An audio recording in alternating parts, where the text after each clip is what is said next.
Hello friends, আপনারা সবাই কেমন আছেন? আশা করি আপনারা সবাই ভালো আছেন। আমিও ভালো আছি। আজকে আমি বানাবো সিমুইয়ের পায়েস। তো এটা খেতে কিন্তু খুব দারুণ সুস্বাদু এবং এটা তৈরি করতেও খুব বেশি সময় লাগে না।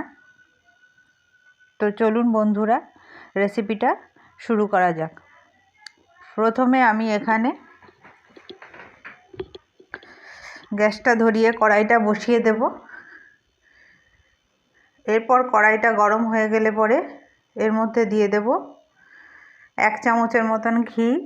এখানে ঘিটা বেশি পড়ে গেছে, এতটা আমি দেব না, ঘিটা তুলে নেব।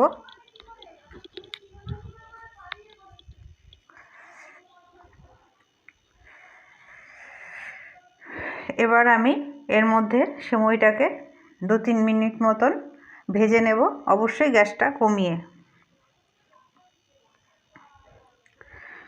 একটু লাল লাল করে ভেজে নিতে হবে।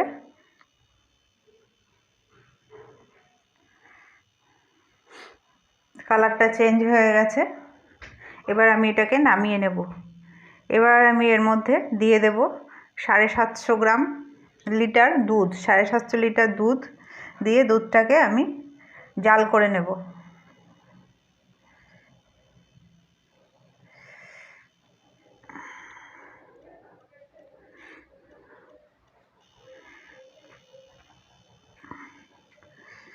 এবার আমি এর মধ্যে দিয়ে দেব 2টো এলাচ,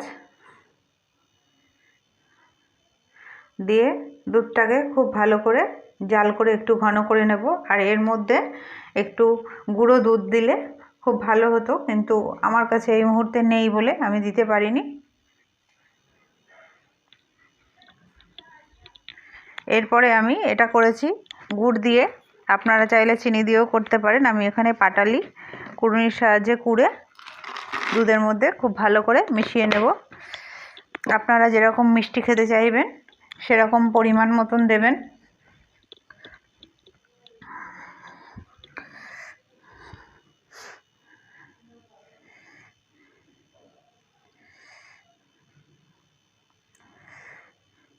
এবার আমি গুড় আর দুধটাকে খুব ভালো করে মিশিয়ে নেব।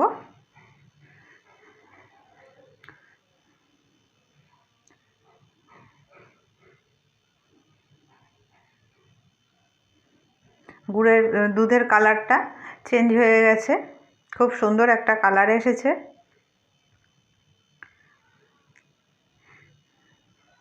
এবার আমি এর মধ্যে ভেজে রাখা সিমুইটা দিয়ে দেব। সিমুইটা ভেজে নিলে পরে চট করে নরম হয়ে যায় না।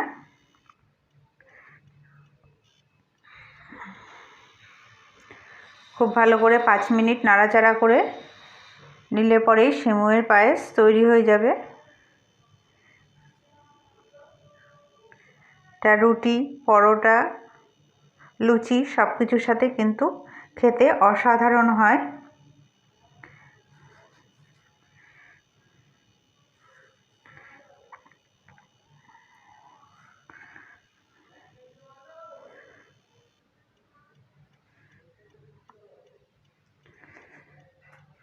অনেকটা ঘন হয়ে এসেছে।